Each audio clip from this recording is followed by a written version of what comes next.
I represent Miss Johnson, Your Honor, a black mother who— Stick to the facts, Miss Coleman, not theatrics. His voice sliced through mine like a slap, cold, calculated, and loud enough to make the jury shift in their seats. I blinked just once. Just enough to stop the heat rushing to my face from spilling out of my mouth.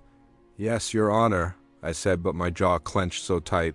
I tasted iron. I looked over at D.A. Connor. He didn't even flinch, just kept flipping through his file like nothing had happened. He'd gone on about parental neglect for a full 10 minutes. Earlier, no interruptions, no warnings, no gavel, but the second I say black mother, it's theatrics. "Continue," Whitmore said, more bored than bothered. I inhaled slowly. Miss Johnson arrived home from her double shift at 2:16. Her toddler, had been left alone for 34 minutes due to a sitter canceling. That doesn't make her a criminal. That makes her human. Connor rolled his pen between his fingers, smirking like he knew the verdict already.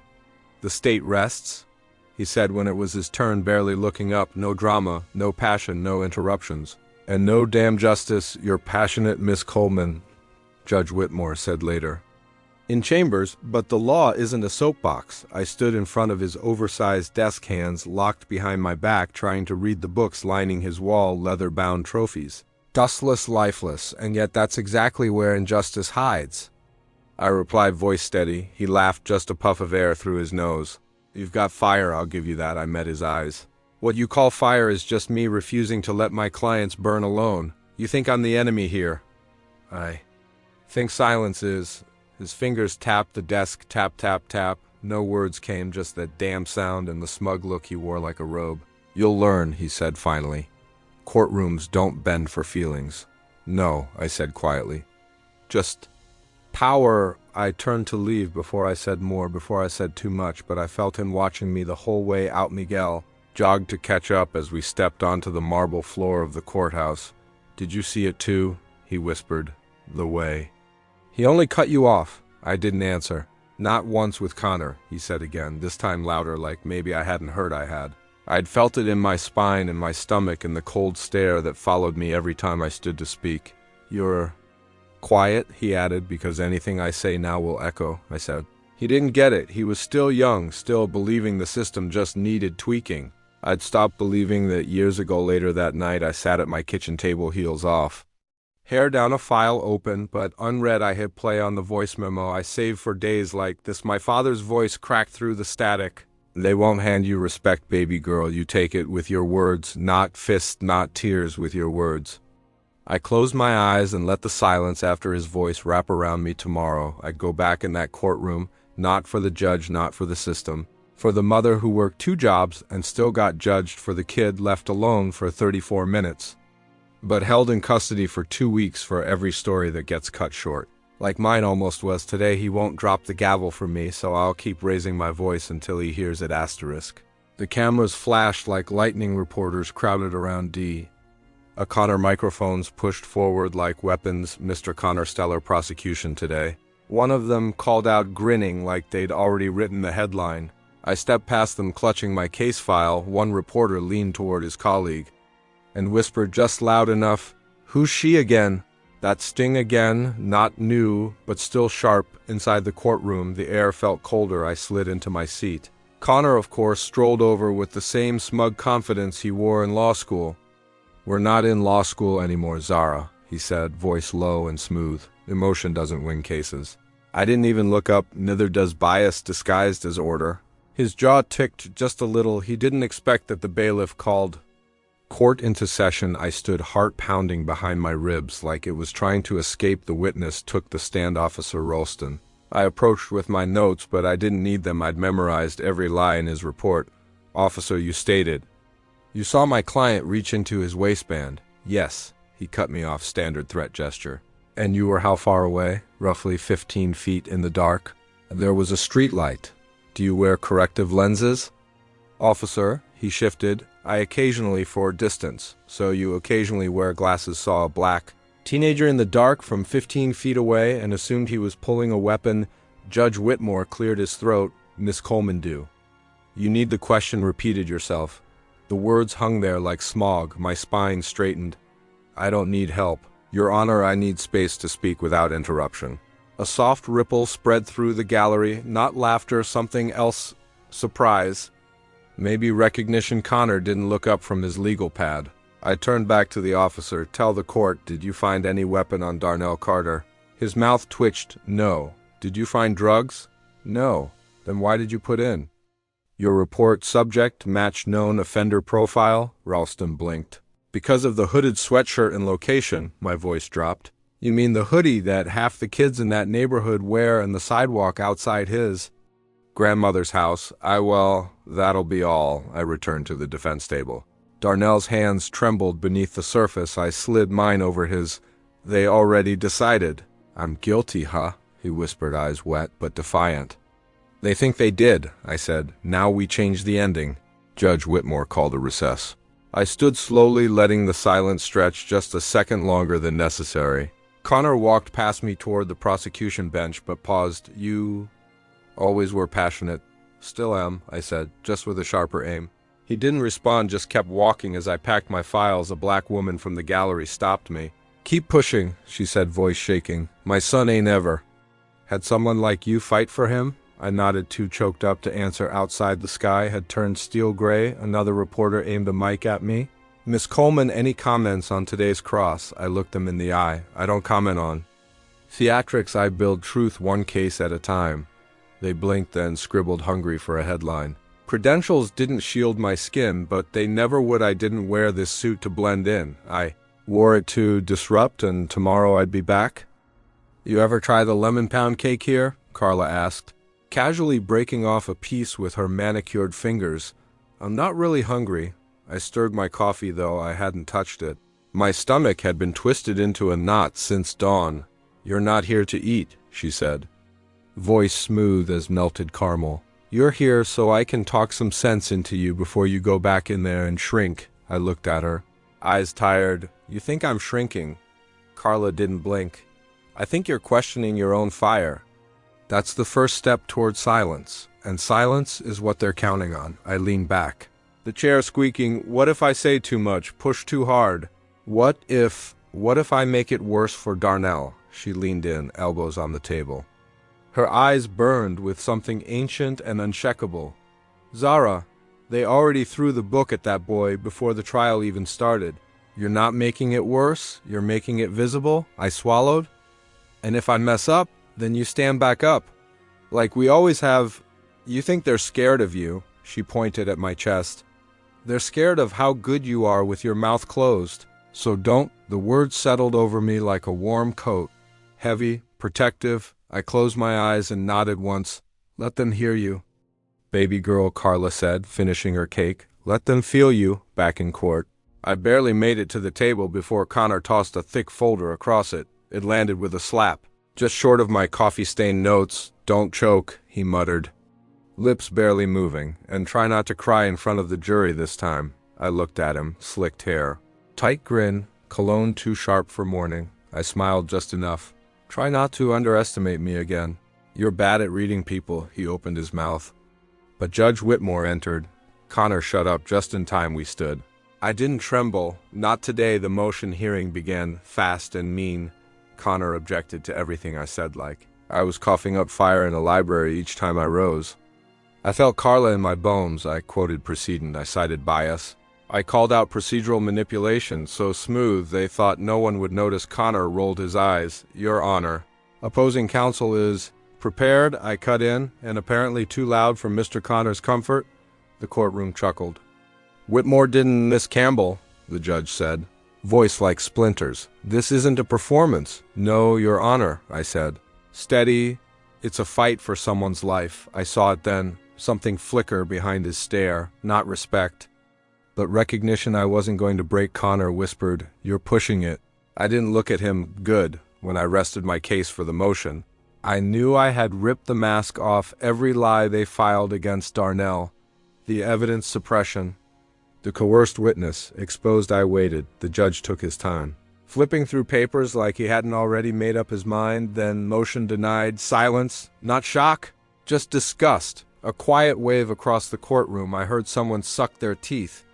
A woman whispered, That's bull. Connor smiled like it was Christmas. I stood taller, noted for appeal. I said aloud. Whitmore stared at me, jaw tight. I stared back. I didn't flinch outside. I felt Carla's words again, not shrinking. Not silent. Connor passed me near the corridor. That performance won't save him. I stopped him with a look. It's not a performance if it's the truth, he scoffed. You're wasting your talent on the wrong side. I stepped closer. Quiet and firm. There is no wrong side when the system only has one. I'm building the other one. He walked off without a word. I didn't follow. Miguel caught up to me outside the courtroom. His voice low and hurried. Zara, you need to hear this. I paused mid-step. What is it? I was walking past the bailiff's lounge. Wasn't eavesdropping, I swear, but I heard them talking. My stomach tightened. Talking about what? You, one of them said. She's got guts, but no chance in hell with Whitmore on the bench. I stared at him. The buzzing in my ears almost drowned out his voice. They think I've already lost, he nodded. I'm sorry, I thought you should know. No chance in hell, that phrase followed me all the way to the judge's chambers. I didn't even knock. I walked in. Judge Whitmore looked up annoyed. Ms. James, the first believe we're not in session. I closed the door behind me. You're not even hiding it anymore. Excuse me. You don't even pretend to be impartial. You've already decided how this case ends. He leaned back in his chair, unfazed. Don't confuse your personal crusade with courtroom decorum. This isn't a crusade, I said, my hands trembling but my voice clear. It's a defense. But maybe that word doesn't mean much when the defendant's black. His smile was tight. You're skating dangerously close to contempt. I think we both know I passed that line the moment I dared to speak up. Is that what you call this speaking up? I call it theatrics. And I call it survival. I turned to leave, then stopped.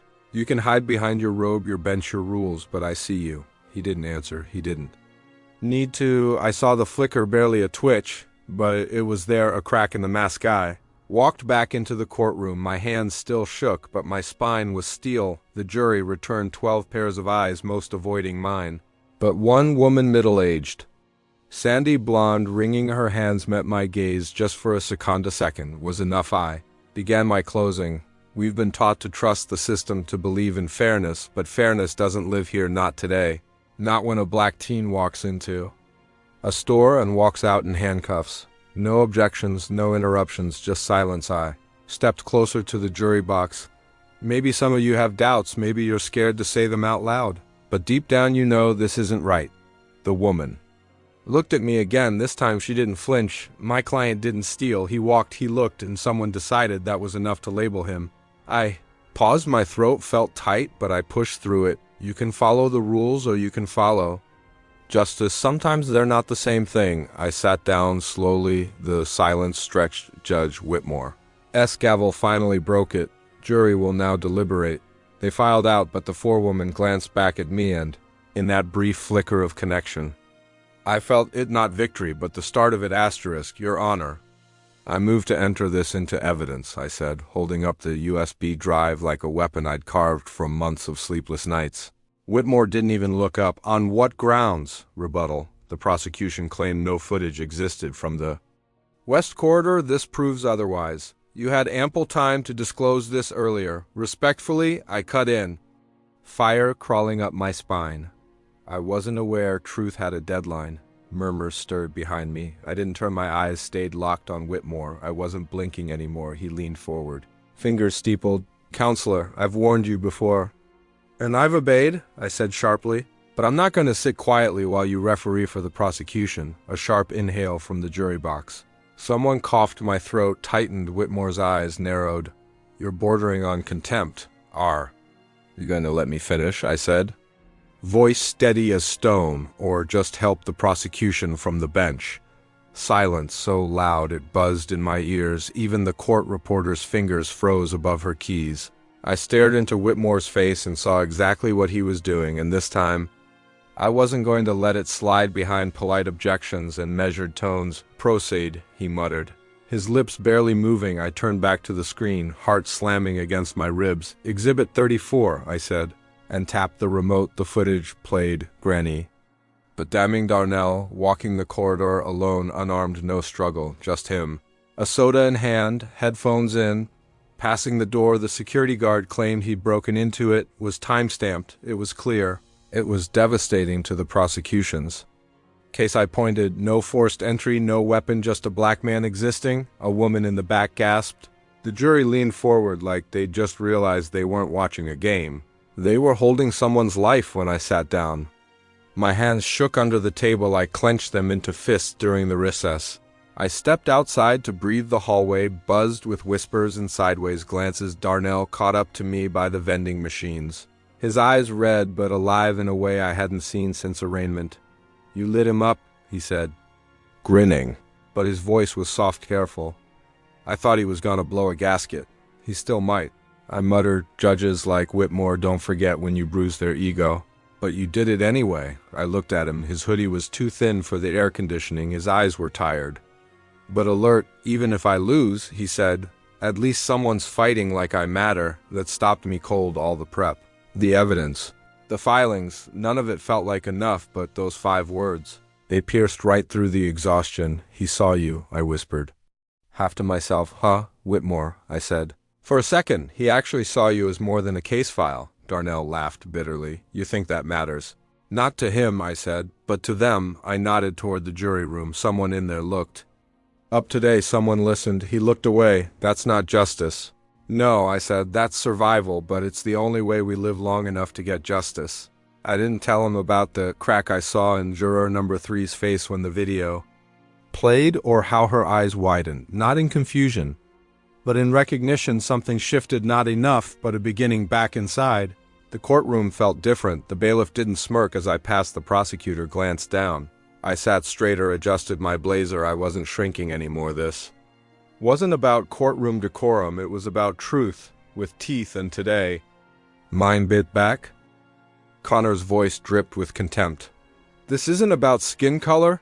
This is about behavior, about threats, about choices." I leaned forward, my palms damp against the worn wood of the defense table. My heartbeat wasn't racing anymore. It was steady, like the beat of a drum you march to when there's no turning back. He was wrapping up, voice rising like a sermon. "You heard the witness? You saw the footage. You felt the fear. This young man isn't on trial because of his background. He's on trial because of his actions." I stood before the judge, could dismiss him. My voice didn't wait for permission. "This courtroom sees color." Connor froze mid-step. Gallery hushed like someone had sucked the air out of the room. Judge Whitmore looked up sharply. I didn't care. "But today," I continued, "I hope you see character." I looked at the jurors, not above them, not around them, right into them. Darnell's GPA is a 3.9.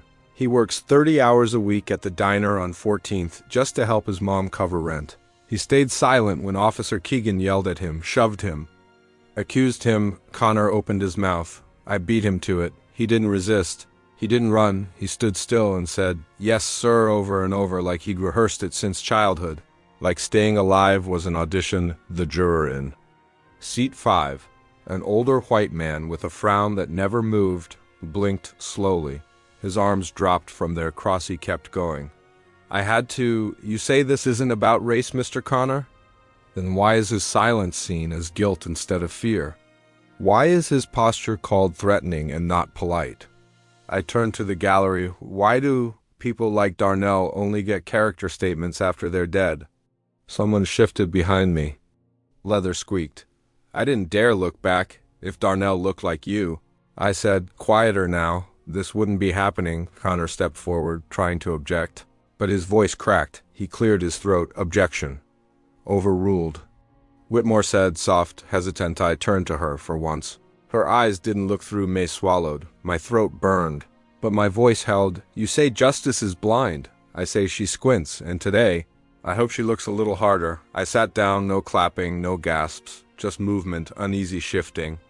A soft murmur like wind rustling papyri. Didn't need applause. I needed them to carry that weight home. Carla leaned close, whispering, "You just hit them where it hurts." Their reflection. I nodded once, staring at the floor. If they didn't clap, that was fine. I didn't come for their comfort. I came for the truth, and for the first time, it had nowhere to hide. Asterisk. The bailiff handed the note to Judge Whitmore with a grim face, and I felt it before he even read it. A slow storm building behind my ribs. He looked at it, blinked, his lips parted. Barely moving, then he read it aloud. The jury would like to know if it's possible to request a different judge.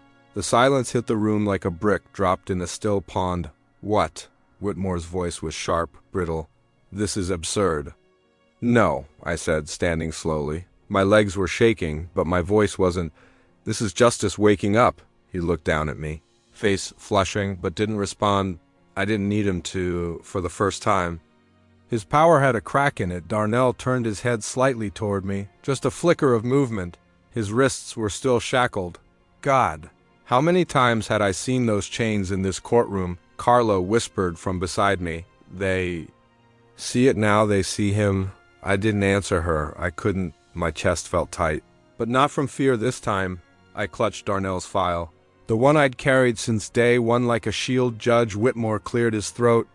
The court will disregard that question as inappropriate and proceed.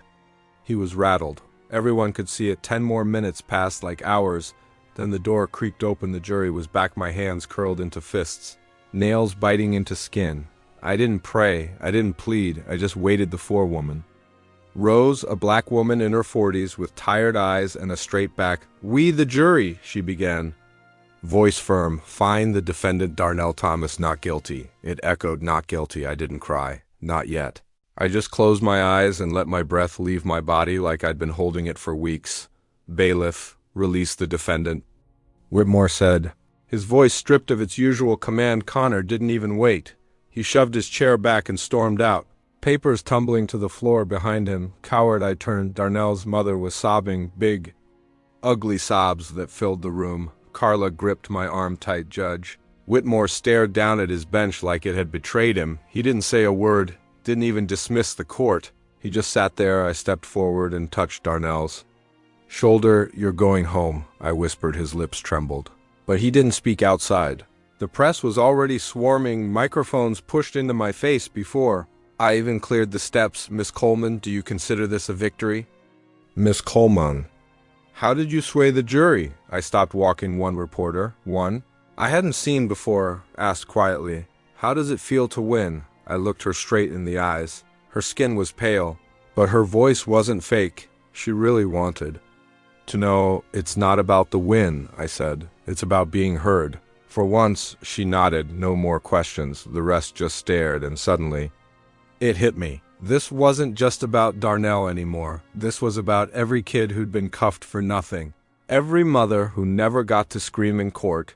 Every time we'd been told to calm down, wait our turn, be patient with the system. That never listened. Zara, Carla said gently, brushing something off my shoulder. Let's go. But I didn't move. I looked back at the courthouse, at the heavy stone walls, the cold windows, the locked doors that had finally opened. Then I whispered, I hope they remember today, because I would forever asterisk. She caught me off guard, arms around me, breath trembling, tears soaking into my shoulder. You gave me my son back, Darnell's mother whispered, with words I didn't know what to say. My throat locked, my hands hovered in the air for a second before I finally wrapped them around her. It wasn't just a hug, it was a release. Hers, mine, maybe Darnell's too. I didn't save him, I said quietly, afraid to claim more than I deserved. I just told the truth. She pulled back. Her hands cupped my face. Baby, the truth been whispering for years. You made it scream. I smiled, barely, and nodded, even though my heart was still too full to let anything else out. As she walked away, I stood in that hallway, the place where so many eyes had passed me like I was invisible. Today, they paused, they nodded, some even smiled. Not pity, not mockery. Respect. The door to Carla's office was cracked open, light spilling across the floor like a path just for me. I knocked anyway. She looked up from a pile of folders, glasses low on her nose, and gave me that crooked grin she only used when she was proud, but didn't want to get too emotional. You made them feel it, she said, standing up and coming around her desk. That's louder than rage. I exhaled, finally letting my shoulders drop. I didn't know I could, I admitted. Not like that. I thought maybe I'd come off too angry. Too much. Carla raised an eyebrow. They tried to make too much your curse. Turns out it's your power. I laughed, half a sob hidden underneath. He almost broke me, Judge Whitmore? She asked. No, I said, shaking my head slowly. The silence. The years of no one listening. I almost stopped talking. Her eyes softened, and now? I'm not shutting up. We stood there a moment, the kind of silence that doesn't. Demand filling, just a space to breathe in what we'd earned. Then came a knock on Carla's door. Miguel leaned in, always casual, but this time his eyes carried something different. "Zara," he said, stepping in. "You scared a judge today?" I smirked no. I reminded him I wasn't scared. Miguel nodded slowly, the corner of his mouth twitching. That's even worse for him. There was no gloating. No celebration, just truth laid bare in the open, and it felt enough later as the courthouse emptied out. Carla handed me a copy of the complaint the jury forewoman had filed. It was real, a formal record, public and permanent, a challenge to the silence. A response to injustice. She didn't just see, Carla murmured. She acted. My fingers traced the printed words, Judge Whitmore's name, black and bold. A warning bell in ink. This doesn't erase what happened, I said. No. She replied, but it makes it harder for it to happen again. That night, I couldn't sleep, not because of fear, but because my heart was too loud. I went back to the courthouse the next morning. Alone, no case, no press, just me. I walked into the courtroom, empty now. Humming with the ghost of yesterday's tension, I sat in the back row. This is where I lost my voice, where they told me I was too loud. Too angry, too black to be heard. This is where I cried silent tears in front of a bench that didn't flinch. This is where I wanted to walk out so many times, but it's also where I stood, where I spoke, where my voice cracked and rose again, where I found it. The door creaked open behind me. I turned. No one came in, just the echo of footsteps, someone passing by, but I smiled because this time I wasn't afraid of silence. It knew my name now.